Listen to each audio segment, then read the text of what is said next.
గన్నవరం సిద్ధమా?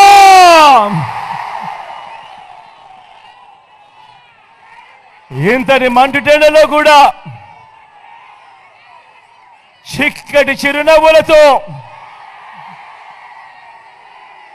మిట్ట మధ్యాహ్నం సమయం 1:30. కానీ ఇక్కడ చూస్తా ఉన్నా మీ ఆప్యాయతలు, మీ ప్రేమానురాగాలు ఏ స్థాయిలో ఉన్నాయి అనంటే, మీ ఆప్యాయతలకు, మీ ప్రేమానురాగాలకు మీ బిడ్డ ఎప్పుడూ మీకు రుణపడి ఉంటాడు అని సందర్భంగా తెలియజేస్తా ఉన్నాను. మీ అందరికీ ఇంటింటికి మంచి చేసిన మీ బిడ్డ ఒక్కడే ఒకవైపున ఉన్నాడు. మరోవైపున కూటమిగా ఇదే మోసాల చంద్రబాబు, ఇదే దత్తపుత్రుడు, ఇదే బీజేపీ, ఇదే ఈనాడు, ఇదే ఆంధ్రజ్యోతి, ఇదే టీవీ5, వీరందరి కుట్రలు, కుతంత్రాలు, వీరందరి అబద్ధాలు, వీరందరి మోసాలు, వీరికి తోడు నోటాకొచ్చినన్ని ఓట్లు కూడా రాని ఓ చంద్రబాబు కాంగ్రెస్, వీరంతా కూడా జగన్ను ఓడించాలని,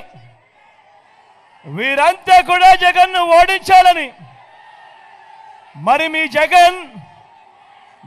జగన్ పేదల్ని గెలిపించాలని 5 ఏళ్ల క్రితం ప్రారంభమైన పేదలందరి ఇంటింటి అభివృద్ధి ప్రయాణాన్ని కొనసాగించాలని మీ జగన్ తాపత్రయపడతా ఉన్నాడు. ఇదే సందర్భంలో నేను మీ అందరితో కూడా అడుగుతా ఉన్నాను, ప్రతి అన్నను అడుగుతా ఉన్నాను, ప్రతి అక్కను అడుగుతా ఉన్నాను, ప్రతి చెల్లెమ్మను అడుగుతా ఉన్నాను, ప్రతి తమ్ముడిని అడుగుతా ఉన్నాను. మీరే చెప్పండి, జగన్ను ఎందుకు ఓడించాలి అని చెప్పి మిమ్మల్ని అడుగుతా ఉన్నాను. మీరే చెప్పండి అని. జగన్ను ఎందుకు ఓడించాలి?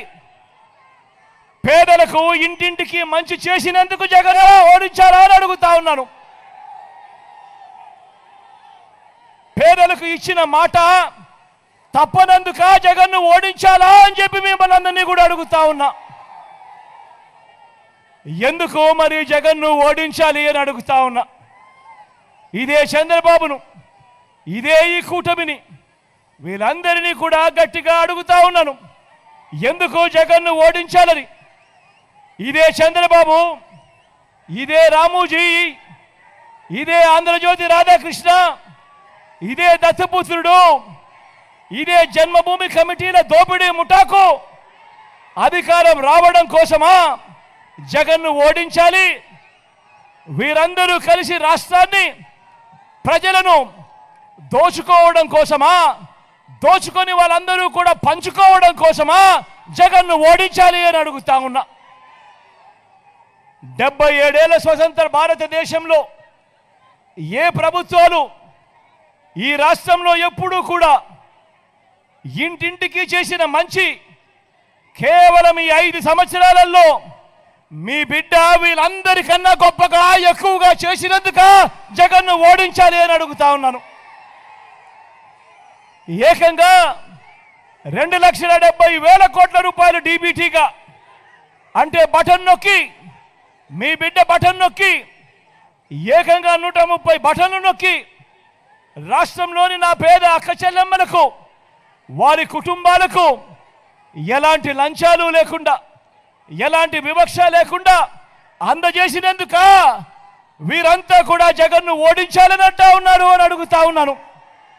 ఎందుకు జగన్ను ఓడించాలి అని అడుగుతా ఉన్నాను. ఈ పథకాలేవి చంద్రబాబు అమలు చేయలేదు కాబట్టి జగన్ కూడా అమలు చేయకూడదు అని, ప్రజలకు అన్యాయం జరగాలి అని ఎందుక జగన్ను ఓడించాలి అని అడుగుతా ఉన్నా. జగన్ను ఎందుకు ఓడించాలి, బాబుకు ఎందుకు ఓటు వేయాలి అని మీరే చెప్పండి అని నేను మిమ్మల్ని అడుగుతా ఉన్నాను. ప్రతి అన్నను అడుగుతా ఉన్నాను, ప్రతి అక్కను అడుగుతా ఉన్నాను, ప్రతి చెల్లెమ్మను అడుగుతా ఉన్నాను, ప్రతి అవ్వ తాతను అడుగుతా ఉన్నాను. మీరే చెప్పండి బాబుకు ఓటు ఎందుకు వెయ్యాలి అని. 2014లో ఎన్నికల ముందు ఏం చెప్పారో, ఏం చేశారో, చంద్రబాబు నాయుడు గారు ఏం చేశారో కూడా తెలిసి కూడా మరోసారి ఎవరైనా కూడా చంద్రబాబుకు ఓటు వేస్తారా అని అడుగుతా ఉన్నాను. ఈ సందర్భంగా ఈరోజు వేనన్న నిలబడతా ఉన్నాడు మన పార్టీ తరఫున. మంచివాడు, సౌమ్యుడు, గతంలో ప్రభుత్వ ఉద్యోగిగా ఇంజనీర్గా కూడా పనిచేశాడు, చదువుకున్నవాడు. మీ అందరికీ కూడా మంచి చేస్తాడన్న నమ్మకం, విశ్వాసం నాకున్నాయి. మీ చల్లని దీవెనలు, ఆశీస్సులు అన్నపై ఉంచవలసిందిగా సవినయంగా ప్రార్థిస్తా ఉన్నారు. మీ ఎంపీ అభ్యర్థిగా ప్రసాద్ అన్న నిలబడతా ఉన్నాడు. తాను కూడా మంచివాడు, సౌమ్యుడు, మీ అందరికీ మంచి చేస్తాడన్న నమ్మకం, విశ్వాసం నాకున్నాయి. మీ చల్లని దీవెనలు, ఆశీస్సులు అన్నపై కూడా ఉంచవలసిందిగా సవినయంగా మీ అందరితో కూడా కోరుతా ఉన్నాను.